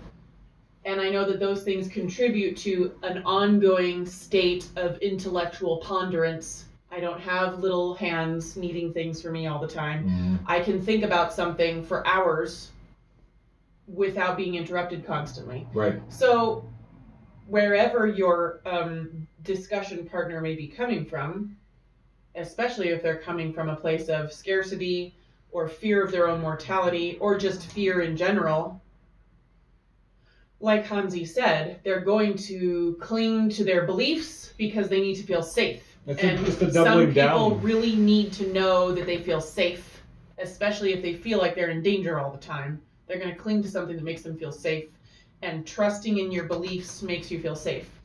This goes to that documentary by Adam Curtis called Hypernormalization. Was talking about Putin's strategy in Russia, what he called perceptual destabilization. So the government is involved in this stuff that the people, like there's a bunch of racists that come up, and so people are like, whoa, we got to take on those racists. And so there's a battle between the racists and the not racists. And so the government says, what if I throw some money to the non-racist people because they don't have any money? So we'll throw some money into their organization. Let's see how that goes. They play that out for a while. And then they fund the alt-right or the neo-Nazi organization. How does that play out? And then they let you know that they funded both. So it's like a prescribed distraction. You have to be either anti-Nazi or Nazi. You can't just be on the fence with that one. You can't be anti-gay. If you're going to be anti-gay or pro-gay, you can't just sit on the fence in that one. You can't not have an opinion about homosexuality because people are being murdered. So they fund these movements and make them a part of the narrative because then we have to deal with those movements to be good moral humans. Meanwhile, we've lost any kind of faith in governance or the government. We're just dealing with social issues. And the government gets to do whatever the hell it wants at that point. As we're getting upset about Trump every day, there's things that are not in the headlines that are happening every day that we're going to pay for later in negative terms. Well, part of what I was thinking about during Hansi's bit that we just listened to is that, and it's so interesting having done this interview with him just as coronavirus was hitting the news in the U.S. Right. We were in a general state of relative social abundance. Even though things were still really awful for a lot of groups, there were enough people with enough younger but not too young, probably didn't have kids, were probably well educated, had enough money people who didn't have a bunch of kids, who were pushing this movement of free education, free healthcare. Right. Our taxes should go towards benefiting the civilians instead of going towards benefiting corporations and bombing people in other countries. Like the movement that Bernie is the face of, was rising, and people were changing, and people were having the time and the energy to have mind-changing conversations with folks who are now exhaustedly and terrifiedly doubling down on their beliefs because they need to feel safe, and so we better just vote Biden. Right. We were all getting... And the people who doubled down on the other thing are saying, I'm not going to vote Biden because I can't support this and then support this because this is the opposite of what I was supporting. Well, we were expanding and we were evolving and we were beginning to agree with each other more than we've ever agreed with each other. It sort of seemed like. Yeah. Like Peter Kruger was saying in his article, progressives were beginning to understand how to communicate to the conservatives that we all want the same things for each other and for our neighbors. Bernie did that. Bernie made it really clear. He was able to do a thing on Fox and have people like him on Fox as well. But they never gave him that opportunity on MSNBC. No. They never gave him a forum on MSNBC to go out and talk to the people and lay out his plan. Mm-hmm. So I just saw it all flash before my eyes. Like, expansion was occurring in a feeling of in a stretch of years of relative safety, even though Trump was really gross and nasty and made people sad. Like, we were beginning to expand and evolve and agree with our neighbors more than we've agreed with our neighbors in the past. Wow. And then coronavirus came along, and Trump didn't take care of us how he should have taken care of us as a president, which makes him even worse, which especially now that we're all super not safe from the coronavirus, we super need to definitely be safe from Trump. And so now Bernie's not in the campaign anymore. Yeah, that's part of it. It just sort of flowed in my mind, and I know that that's one way of looking at the events, but that's what happened. The whole image just coalesced in my mind. So it's the coronavirus, like wherever you are on the narrative, conspiracy theories, it's just like wide range. It's conspiracy theories are just fan fiction as well. Yeah. You know, like sometimes there's news there, sometimes there's data, and sometimes there's just conspiracy conjecture. They take some data and mix it in with weird stuff. Yeah. So whatever your feeling is, like if the coronavirus is just a natural thing that occurred and came out into the world, it's being used by forces that want to maintain certain kinds of control over the society, over the political system, over the business. And they're doing it, and we're watching it. Like the trillions of dollars, we're like, oh no, welfare cost $1 billion. And then they're like, well, we're just going to dump $1 trillion that disappears in 20 minutes. And people are like, wait a minute. Wait a minute. We can't have the health care because it's too expensive. What? Children in the U.S. don't have food, but we don't have enough money to give them food. So we're watching it. We're watching this happen right now. And this is where, my optimism is like, this is a great time for us to say, hey, look, the emperor has no clothes. We should be doing something different. And then I hear Hansi's thing, and he's basically saying, unfortunately, it doesn't tend to trend that way. Yeah. You have to already have been on the beam. You have to already be looking for change and working towards change for a huge storm to seem like an opportunity. Yeah. Instead of just something that you need to stop everything and protect yourself from. Yeah. What was all that squeaking about? Squeaking? I think this is a good segue to deal with Steakham's Twitter feed. Okay.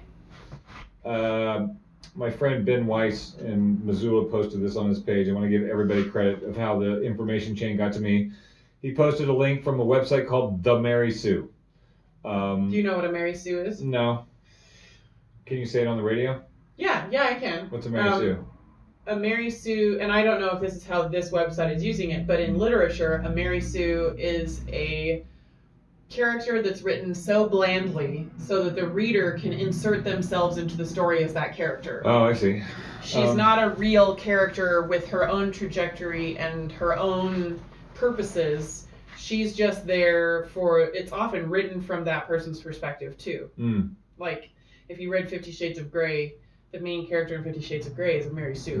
She's bland, she doesn't have her own opinions, and she doesn't do anything other than be interacted with by the rest of the characters. Right. She's there for the reader to insert themselves into the story. So Ben Weiss posted a link from a website called the Mary Sue to a piece by Kyla Hale Stern. The title of the piece, Steakum's Twitter account is a brilliant, bizarre voice of reason in our coronavirus era. For those of you that don't know what Steakums are, they're like fruit roll-ups of meat. It's just like some processed meat that's just been pressed into a sheet. And then... Is it actually meat? Yeah, you chop it up. It's meat product. So it's byproducts that don't look pretty in a package, and so they ground them up and made that. They made that. They call them sandwich steaks. It's like bologna. Okay. It's just bologna that they're calling steaks. Okay. With different coloring, I guess. Anyway, steak 'em. I ate them when I was a kid. Wow. I'm from Oklahoma. So steak 'em. This article goes. I'm going to read part of the article because I think we need to walk in and we really need to look at this. I'm enamored by this piece. Another square I didn't have on my bingo card for 2020. Frozen meat product Steakum's official Twitter account is offering some of the more cogent analysis of our coronavirus culture out there. Steakum has a long and interesting Twitter presence for a corporate entity theoretically proposed to raise brand awareness for thin-sliced frozen steaks found in a grocery store. The account is run by millennial angst personified social media manager Nathan Ailbach, who well understands his generation. But in the time of COVID-19, Steakum has come into its own and gone next level, taking on everything from conspiracy theories and propagandists to the importance of not accepting anecdotes in place of hard data. So this is from the Steakum Twitter feed. Friendly reminder in terms of uncertainty and misinformation. Anecdotes are not data. Good data is carefully measured and collected information based on a range of subject-dependent factors, including but not limited to controlled variables, meta-analysis, and randomization. It makes perfect sense that Steakum would emerge as a leading philosopher during the Trump administration. In a society ruled by charlatans where people are desperate for truth-telling, it no longer seems to matter where the message is coming from when it lays out much-needed critical thinking clearly and succinctly. Truly cannot wait to read about this in the history books. So here's another one. Yo, at Steakum, some guy named Philip Goff says, with some strong cultural criticism content. And here's the thing. People think it's bizarre, ironic, and funny when a frozen meat company points out the importance of critical thinking, but chances are the same message would never go viral if it was from a person. Our society values entertainment over truth, and that's a huge problem. So it's fun that it's from a weird steak bacon company. Yeah. Because steak bacon companies, like TV dinner companies, aren't supposed to have woke politicisms. Right. But because they do, it's more popular because it's more entertaining. Whereas if it was just somebody like us saying that, it'd be like, meh. Here's another one from Steakum. Uncertainty doesn't sell. Nuance doesn't sell. Long, complex lectures don't sell. A video clip of someone saying, it's complicated, will never perform the way one would of someone using a confident, flippant, polarizing rhetoric, and that's a huge problem. Say that one more time? Yeah. Uncertainty doesn't sell. Nuance doesn't sell. Long, complex... Whoa, not faster. Uncertainty, it doesn't sell. Nuance doesn't sell. Long, complex lectures don't sell. A video clip of someone saying, quote, it's complicated, will never perform the way one would of someone using a confident, flippant, polarizing rhetoric, and that's a huge problem. Right. Complex breakdowns of the problems balancing different perspectives, going on and on about different solutions. So Right. basically, our podcast doesn't sell. Doesn't sell. But if you want to go on Twitter 5 times a day and make witty, polarizing quips Yeah. that make people have feelings, Yeah, you'll probably be more that's popular. us. It goes on to say, getting people credible, thoughtful, and impartial information is an uphill battle because most have evolved and been programmed to not care unless it's entertaining and tells them what they want to hear. But we have to try in these times of cultural crisis and polarization. Here's the initial thread that kicked off the recent Steak-'em feeding frenzy. Steak-'em. Friendly reminder in terms of uncertainty and misinformation, anecdotes are not data. That's the one I already read before. So that's, I imagine if you Google Steak-'em and Twitter, you will be privy to the, you'll be privy to what Steak-'em is laying out for us. So the article that we read at the beginning of the show, Peter Kruger on Quora, Quora, talking about what don't most liberals realize. Mm-hmm. What don't most liberals realize? He was just answering a question that people posed. They also posed what don't most conservatives realize, but we didn't read that one today. And he's in general talking about progressives talking down to conservatives. Yeah. Not understanding that what progressives and conservatives want are actually pretty much all the same thing. Yeah. And progressives not explaining what they're trying to do to help conservatives very well. Right. Not explaining it to that audience in a language that audience can hear. Yeah. Yeah. And I reached out to some of my conservative friends on Facebook for responses. I have some more awesome responses that I'd like to honor their participation today. Do it. Amanda Stouffer. So this kind of turned into my own essay. Oops. While I did not grow up in a rural area, I grew up in a very conservative environment, and I myself am still pretty conservative. I think this guy was correct about a lot. I think many conservative Americans get very tired of being talked down to, and many conservatives feel like no one has any interest in actually listening to what they really think. The media is a circus, and generally just makes things worse. Mostly because diving into the issues sincerely does not get you ratings. So anyone more conservative feels like their side is never fairly portrayed. Take healthcare debate, for example, especially Bernie's plan of putting everyone on Medicare/Medicaid. The debate is usually framed as the liberals want everyone to have healthcare and conservatives don't.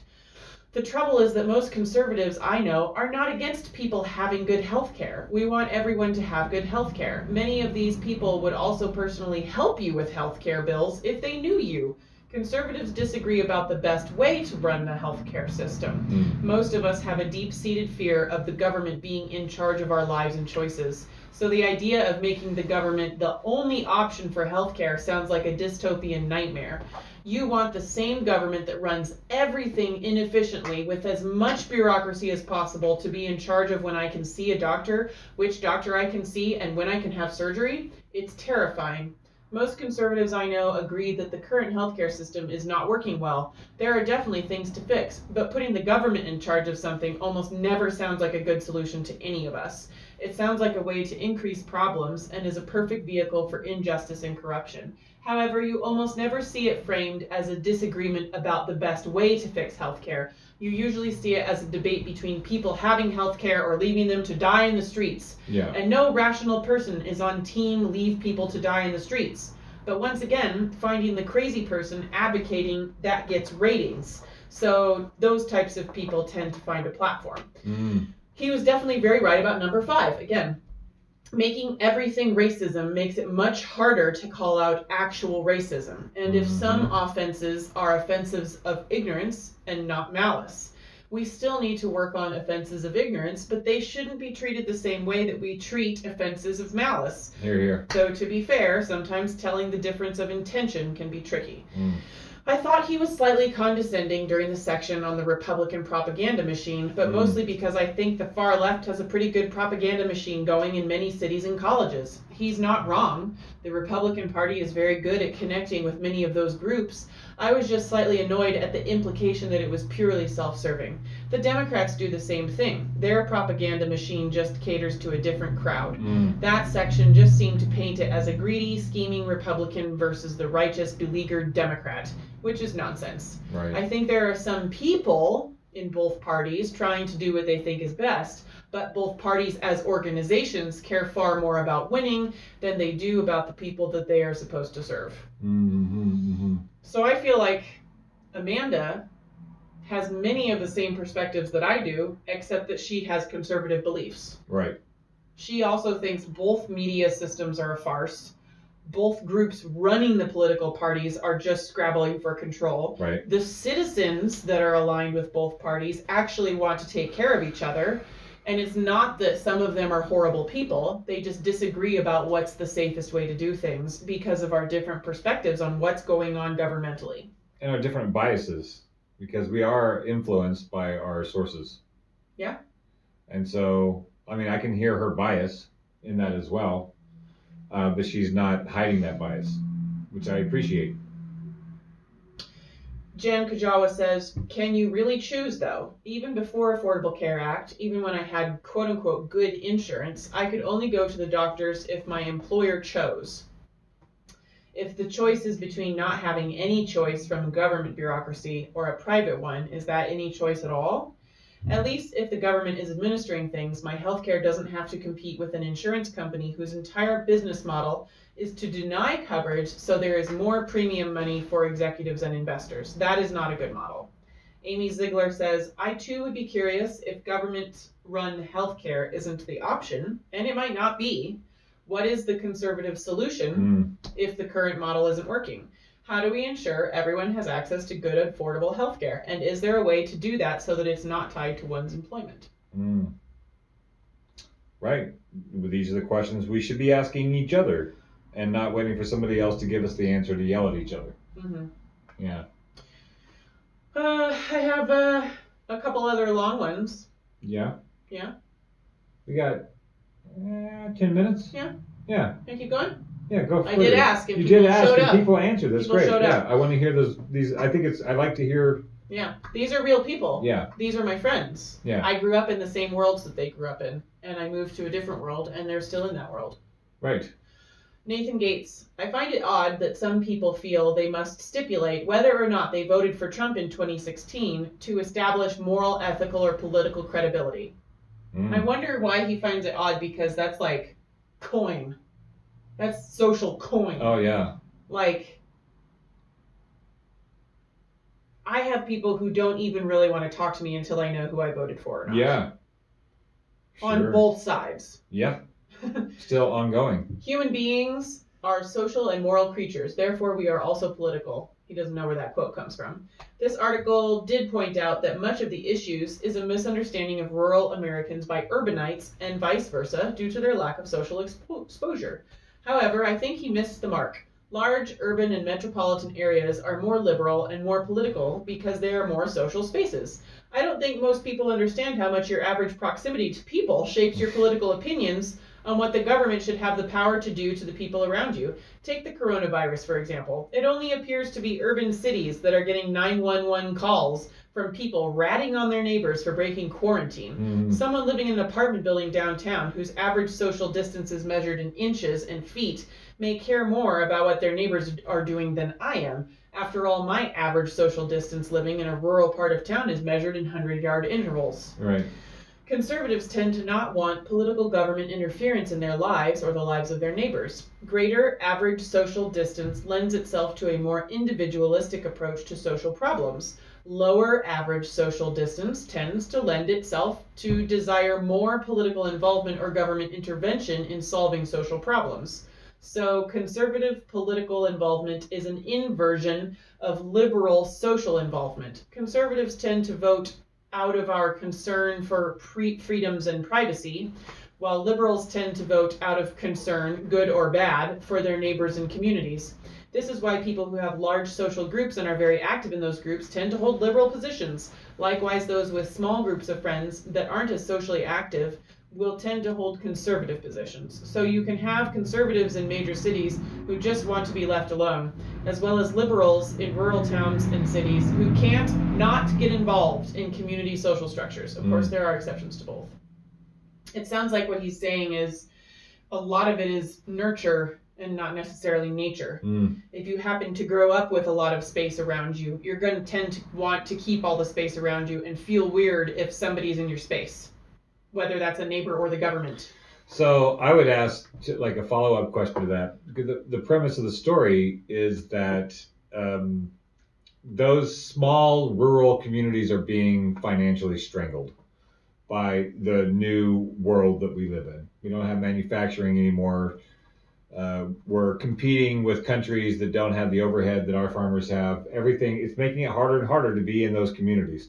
So how do you, I guess that's the piece that I find really perplexing, is how do you, do we have a conversation? I mean, that's the idea, is like, well, let's have a conversation and maybe stop using the poison created for us to throw at each other and actually have communications and realize we want the same things. It seems increasingly daunting that that's possible. What was your follow-up question? How do you address how, in this political system, the way it is right now, how do you address the economic downfall of these small, rural, sparse communities that are on a downward spiral and not coming back? Like, how do you deal with that? So the idea of the progressive or the liberal is like, well, we should have universal health care so at least these people are not dying as that's happening. How are we going to save the towns? Is there some movement where the people from the cities are going to go out and live in the small towns and bring a tax base in from what industry, what money? It seems pretty brutal. I feel like you're coming from a particular premise that rural communities need to be saved. No, I'm coming from a premise that economically they're voting out of this place of feeling like they're being taxed and regulated into oblivion. And no matter, I feel like, whatever the policy is, the trend is what Hunter S. Thompson was talking about in his article. The trend is that history is moving past that life. Somebody's still going to have to grow. It might just be robots. Yeah. But those communities and the culture of those communities are being killed by the information age. You don't have regional talk. You don't have regional accents in the new generations. Everybody's learning off the internet. Yeah. So it feels a little daunting to me to say, hey, as a nation, maybe we should take care of our neighbors, even if we don't know them. Maybe we should get to know them. Is that possible for us to do it? Or do we just hunker down in our partisan thing and keep throwing spitballs at each other? Like, it doesn't feel very optimistic after Hansi's. I think we should have a conversation at some point, and maybe just half of a show, about government involvement. Because in both groups, there are the red versus the blue group. There are people that think the government is out to get them. Yeah. And there are people that think the government is here to help them and is in general trying to do what's good for the citizens. Right. I think, based on all the evidence I've seen, the U.S. government is definitely not trying to help the U.S. citizens. It's trying to keep the U.S. citizens happy enough that the people running the government can keep making money. In general. Although there are some representatives who are actually trying to help people that they are representing. We do have to have a show about that, because what is the government? Right. I mean, what is there the are so many different levels and so many different groups. groups. And is it the government? Is it something like that's a discussion? Like, people use the term the government, and I'm like, well, the post office is the government. At what point? I like the post office. At what point in the food chain of power does the person know that they're being masterminded? But I want to talk about it because Nathan brought up that conservatives are in general extremely resistant to anyone telling them what to do. Yes. Like my other friend said earlier, a lot of conservatives, liberals, tend to be libertarian. My dad is libertarian. My pastor's son is libertarian. God told me how to behave correctly. Right. I don't need so government to do it. Don't tell me what to do. Right. No new rules. Yeah. Maybe it's just an overexhaustion of rules. I got the 10 Commandments. I don't need any more. Yeah. I'm going to do the right thing, so stop trying to make me do other things that aren't necessarily what I've been told the right thing to do is. For instance, we've had other libertarians in our lives say that they would totally give stuff freely to someone in need if they knew that person. Right. That's not the first time that's been said. Chris wasn't the first one to say that. Sure. And I generally have it in my mindset that if I had extra, I wouldn't need to know the person to give it to them. No. Like, I know people in California, some of our friends we met at the Santa Barbara Film Festival last year, who are networking with each other to pick various organizations to donate their $1,200 check to. Because they don't need a $1,200 check. Right. Tons of people, doesn't matter if they get a $1,200 check. Yeah. Makes a huge difference to most of the country. But there are, several 100,000 people where it doesn't really matter if you get a $1,200 check or not. And so they're choosing to donate that, rather than being like, yay, a new car or whatever. Right. I don't know how you buy $1,200, but a designer dog, but they're choosing to donate it. And if I had excess, like Walt Disney or Bill Gates or Jeff Bezos, like in my personality is such that I don't need to interview you personally to decide if you're worthy to be helped. Right. But that's a very libertarian thing. Yeah. Is that I will judge for myself whether or not you're worthy of being helped. So I don't want my taxes going to help people who might be taking advantage of me through the government. Right. By getting help when they don't really need help. Right. Well, that's the story. That's part of the narrative that gets repeated. Yeah. My last comment, and I think we'll definitely be able to fit this into the show because we're going to have to edit out various stuff. Yeah, the intro. Yeah. Joseph Miller, another hyper-intellectual family, largely conservative. Not sure if my comments are in time or not, but here's my quick thoughts. For the conservatives I know, and myself, we're not necessarily opposed to mass transit or better education. We're opposed to a 50-state solution that imposes too little, too late standards that are unnecessarily complicated and porked by the federal government. Take Virginia, for example. We don't abide by Common Core because the Virginia SOL is already provided for a higher level of education. I'm not opposed to better education across all 50 states. I just don't like the strings that come with it. So it should be individualized for the communities. Yeah. Changing views shouldn't be held against people. Instead, you should take a moment and pause and think about why someone doesn't agree with everything anymore. Having a thoughtful dialogue would go a lot further to advancing mankind. And his last point, probably the biggest problem that this danced around but never really spoke about is absolute partisanship. The idea that I am selling out the Republican Party if I support some extremely limited gun control laws. Right. The idea that I'm a lost cause to the Democrat Party because I want higher standards for welfare recipients or photo ID requirements for voting. The vast number of Americans aren't strictly on one side or the other, yet I can't work with a campaign or campaign for anything related to the Republican Party because I'm openly critical of President Trump. I agree with many of the actions he's taken and quite a few of the stances of the Republican Party in general, but there's no middle ground, and that is wrong, and the longer it continues, the worse this country gets. I can agree with a lot of that. Oof, absolute partisanship is the death of us. Teams are all well and good over nachos when it's football, but we shouldn't be in teams against our citizens, our fellow citizens. It's unnecessary. A house divided. It's so unnecessary. We don't need to be that anymore. We could just be citizens voting for our representatives. It doesn't need to be blue versus red. No, I think it is necessary for the continuation of the oligarchy to keep us divided enough so they can keep running the show. That's not some conspiracy theory. I just feel like that's management. The evidence is out there if you go look for it. We're being managed. To keep people fighting against each other. And it would be great if that's the thing that, like with the coronavirus thing, the conspiracies are just metastasizing. Because I'm having a hard time finding good information. There's reasons to believe the CDC, and then there's also reasons to say cloth mask, like medical people saying, are you out of your mind? Yeah. So like, Like literally a vacuum filter is better than that. So the CDC is like, well, they're an authority, but I'm like, yeah, they're also giving out some bad information. It's like the WHO is like, well, they're authority, yeah, but they're also seem to be differing tactics that are working better than what they're saying. So like, there's no good source of information where you can say, I feel good that I'm now informed and I can make a correct choice. Mm-hmm. So you're just open to all this. It's exhausting. All this unsubstantiated nonsense with very little data.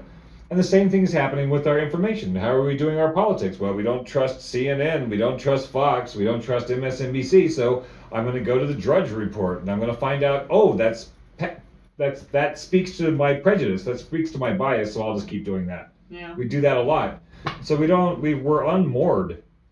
We don't have any, like his idea of like, you shouldn't have nationalized education. I don't know, a perspective on that. Like, if you let regions tell the history of the country, you get something like Texas, where they decided to put in the books that slaves were under contract and they chose to be slaves. Like, the history is going to be different according to who's in charge of the education. And I think having some semblance of like history, like checks and balances. Yeah, review committees. Some kind of thing, but who's right? If you're white supremacist and you're surrounded by white supremacists, right? Like the South, there's a lot of that going on in the South. Right. It's problematic because your education is going to be tainted, well, by your people. But like, we don't have the government used to have a standard, and you thought, well, this is a government standard. That's good because they set high standards. We don't have a government standard for our education, right, for our fiscal policy. We don't trust any. That's the problem, is we've lost trust in our news. We've lost trust in our representatives. So we're just saying and listening to crap that feels good. What are we going to talk about on Sunday? I don't know. Maybe we'll look into the counterpart to this Peter Kruger piece, his other piece. Oh, yeah. What don't most conservatives understand? My companion piece to the corresponding conservative question. I haven't read it yet. I would like to read that. I would be excited. And we'll have to see what our conservative friends think of that. Yeah. Thank you so much to everybody that contributed today. I'm going to leave a couple of links for you as part of our launching off. If you are on Instagram, take a moment and find the Post-Orthodoxy Instagram. And if you're not on Instagram, or can't spell and write at the same time, Post-Orthodoxy. If you're not on Instagram, I put a link there for our Post-Orthodoxy Facebook page as well. Yeah. The more connected we are, the more we can continue to have these productive conversations. I hope that we've given you guys some things to chew on as you go throughout the next couple of days, and that you'll join us again on Sunday at 4 p.m. for another chewy conversation. Yeah. Thanks for supporting independent voices. Yeah. Cheers. That's it.